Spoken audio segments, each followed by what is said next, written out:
ایک صحابی رسول صلی اللہ علیہ وسلم ہے، وہ فرماتے ہیں ایک مرتبہ نبی اکرم صلی اللہ علیہ وسلم نے ارشاد فرمایا کہ منبر کے قریب ہو جاؤ۔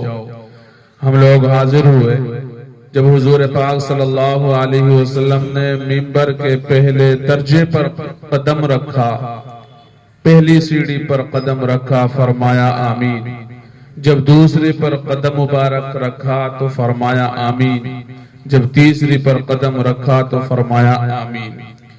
جب آپ صلی اللہ علیہ وسلم اپنی تقریر سے فارغ ہو کر نیچے اترے، صحابہ کے اندر بے چینی تھی، تو صحابہ نے سوال کیا، اللہ کے رسول آج ہم نے ایسی بات سنی جو پہلے کبھی نہیں سنی تھی۔ ارشاد فرمایا کہ اس وقت جبریل علیہ السلام ابھی میرے سامنے آئے تھے، تو جب میں نے پہلی سیڑھی پر قدم رکھا انہوں نے کہا ہلاک ہو جاوے، برباد ہو جاوے وہ آدمی، دنیا میں جینے کے قابل نہ رہے وہ آدمی جس نے رمضان مبارک کا مہینہ پایا پھر بھی اس کی مغفرت نہ ہوئی۔ میں نے کہا آمین۔ بددعا دینے والا فرشتوں کا سردار ہے، آمین کہنے والا انبیاء علیہ السلام کا سردار ہے۔ حضور نے فرمایا کہ 11 مہینہ جس نے نافرمانی کی ہو، اللہ کے حکموں کو توڑا ہو، اور اب اللہ نے اسے معاف کرنے کے لیے بلایا ہو کہ 11 مہینے کی جو نافرمانی ہے اس کو میرے سامنے، میرے دربار میں آ کر، میرے سامنے جھک کر، ہاتھ پھیلا کر، جھولی پھیلا کر مجھ سے معافی طلب کر لو، میں معاف فرما دوں گا۔ اب یہ شخص ہے کہ اس کے اندر کوئی خواہشی نہیں، کوئی تمنا نہیں، گویا کہ اس کے دل میں کوئی دلچسپی نہیں۔ حضور نے فرمایا ایسا شخص کا ہلاک ہو جانا، برباد ہو جانا ہی صحیح ہے۔ فرمایا کہ میں نے کہہ دیا آمین۔ پھر جب میں دوسرے درجے پر چڑھا، دوسری سیڑھی پر قدم رکھا تو انہوں نے کہا ہلاک ہو جاوے وہ شخص جس کے سامنے آپ کا ذکر مبارک ہو اور وہ درود نہ بھیجے۔ میں نے کہا آمین۔ جب میں تیسرے درجے پر چڑھا تو انہوں نے کہا کہ ہلاک ہو جاوے وہ آدمی جس کے سامنے اس کے والدین یا ان میں سے کوئی ایک بڑھاپے کو پاوے اور اس کو جنت میں نہ داخل کرائے۔ میں نے کہا آمین۔ اس حدیث پاک میں حضرت جبریل علیہ السلام نے 3 بددعائیں دی ہیں اور حضور صلی اللہ علیہ وسلم نے ان تینوں پر آمین فرمائی۔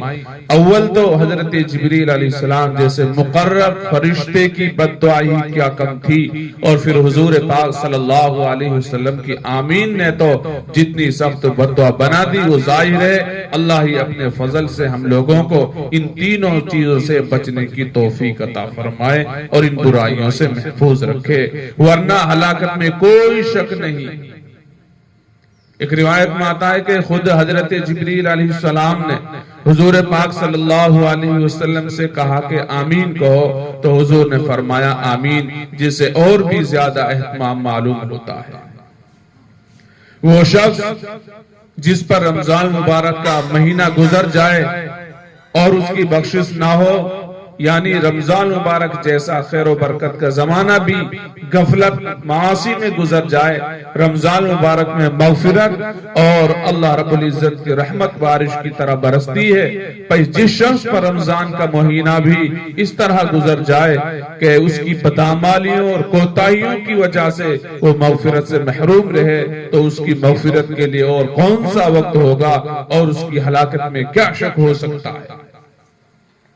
اور مغفرت کی صورت یہ ہے کہ رمضان کے جو کام ہیں یعنی روزہ، تراویح، ان کو نہایت اہتمام سے ادا کرنے کے بعد ہر وقت کثرت کے ساتھ اپنے گناہوں سے توبہ اور استغفار کریں۔ حضور پاک صلی اللہ علیہ وسلم نے جو پہلے رمضان کے اندر جو تقریر کی تھی، صحابہ سے فرمایا تھا کہ ان میں 4 چیزوں کی کثرت رکھا کرو، جن میں سے 2 چیزیں اللہ کی رضا کے واسطے ہیں اور 2 چیزیں ایسی ہیں جن سے تمہیں چارہ کار نہیں۔ پہلی دو چیزیں جن سے تم اپنے رب کو راضی کرو وہ کلمہ طیبہ لا الہ الا اللہ محمد رسول اللہ ہے اور استغفار کی کثرت ہے، اور دوسری دو چیزیں یہ ہیں کہ جنت کی طلب کرو اور آگ سے پناہ مانگو۔ میرا عزیزو، حضور پاک صلی اللہ علیہ وسلم اللہ سے سب سے زیادہ ڈرنے والے تھے، اور حضور کی پہلے سے ہی اللہ رب العزت نے مغفرت فرما دی، پھر بھی حضور کا یہ عمل ہے رمضان کے اندر آپ اتنی لمبی رکعتیں پڑھتے تھے کہ پاؤں مبارک پر ورم آ جاتا تھا۔ اور دوسرا جس کے لیے بددعا دی گئی وہ ہے جس کے سامنے نبی اکرم صلی اللہ علیہ وسلم کا ذکر مبارک ہو اور وہ درود نہ پڑھے۔ بعض علماء کے نزدیک جب بھی نبی اکرم صلی اللہ علیہ وسلم کا ذکر مبارک ہو تو سننے والوں پر درود کا پڑھنا واجب ہے۔ اور تیسرا وہ شخص جس کے بوڑھے والدین میں سے دونوں یا ایک موجود ہو اور وہ ان کی قدر اور خدمت نہ کرے جس کی وجہ سے جنت کا مستحق ہو جائے۔ والدین کے حقوق کی اور بہت ساری حدیثیں آئی۔ نبی اکرم صلی اللہ علیہ وسلم کا ارشاد ہے کہ اگر والدین مشرک ہوں تب بھی اپنی آواز کو ان کی آواز سے اونچی نہ کرے، ان کا نام لے کر نہ پکارے، کسی کام میں ان سے پیش قدمی نہ کرے، امر بالمعروف و نہی عن المنکر میں نرمی کرے، اگر قبول نہ کرے تو سلوک کرتا رہے اور ہدایت کی دعا کرتا رہے، غرض ہر بات میں ان کی بہت عزت کرے، ان کا بہت احترام کرے۔ ایک روایت میں آیا ہے کہ جنت کے دروازوں میں سے بہترین دروازہ باپ ہے، تیرا جی چاہے اس کی حفاظت کر یا اس کو ضائع کر۔